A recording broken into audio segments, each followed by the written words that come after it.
नेपाल इस सीरीज में पिछला है या अगला है, या आपको भी पता नहीं है कि इस सीरीज में नेक्स्ट कौन है।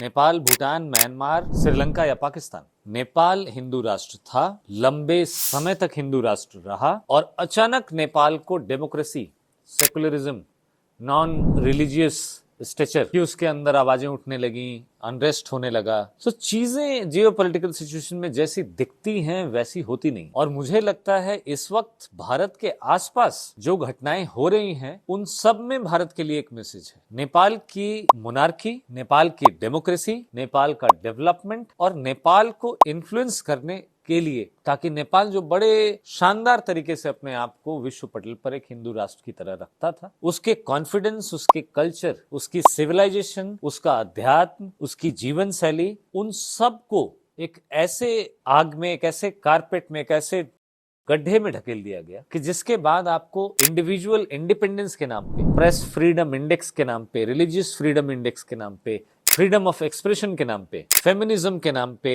रिलीजियस हार्मनी के नाम पे या रिलीजियस सेकुलरिज्म के नाम पे आपको जो 10-20 साल पहले छोटे खिलौने थमाए गए, आज नेपाल की जनता, नेपाल के लोग, नेपाल की जीवन यापन करने वाले लाखों करोड़ों लोग उन खिलौनों को देखकर उसकी वास्तविकता समझ चुके हैं। क्योंकि जो बताया गया था, जो दिखाया गया था कि आप वेस्ट से जुड़ जाएंगे, आप उनके ग्लोबल इंडेक्स पर लगातार ऊपर चढ़ने लगेंगे, आपके इकोनॉमिक रिफॉर्म्स, आपके ट्रेड, आपका इंटरनेशनल मार्केट के ऊपर आपकी पकड़ एक अलग नेपाल बनाएगी।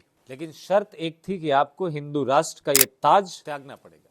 और आज जब वो नया नेपाल, जब वो नया प्रिपोजिशन, वो सपना कहीं दूर दूर तक पूरा होता नहीं दिख रहा है, सो लोग नेपाल के अपने आप को ठगा महसूस कर रहे हैं। उन्हें अपने लिए एक एग्जिस्टेंशियल क्राइसिस में अगला होने का डर सता रहा है। न वो अपने रिलीजन, सिविलाइजेशन, अपने रूट्स के हैं और न वो इकोनॉमिकली उस चार्ट में ऊपर बढ़ रहे हैं जिन ग्लोबल इंडेक्सेस में उनको इतनी फंडिंग, इतने इन्फ्लुएंस के बाद डालना जाना था या डालने जाने का प्रयास हुआ था। सो नेपाल की एग्जिस्टेंशियल पोजीशन भारत के लिए उतनी ही इंपॉर्टेंट जितना इंपॉर्टेंट ये मैसेज है कि जब आप अपनी सिविलाइजेशन को खो देते हैं तो आप अपनी जियोपॉलिटिकल इंडिविजुअलिटी, पहचान, कल्चर, स्ट्रेंथ, यूनिटी, सब कुछ एक साथ खो देते हैं। और मुझे वो वाकया याद है जब शायद कांग्रेस की शुरू की लीडरशिप से अंग्रेजों ने यह सवाल पूछा था कि आप एक राष्ट्र भी नहीं है, आजादी किसके नाम पर। और यूरोप में यही परिभाषा राष्ट्र की है कि या तो आप एक रिलीजन है, एक लैंग्वेज है या फिर एक रेस है। और भारत में कई रिलीजन है, कई लैंग्वेज है, कई रेस है। नॉर्थ ईस्ट से लेकर कश्मीर तक, कश्मीर से लेकर राजस्थान तक और राजस्थान से लेकर बंगाल और बंगाल से लेकर कर्नाटका, तमिलनाडु तक आपको कई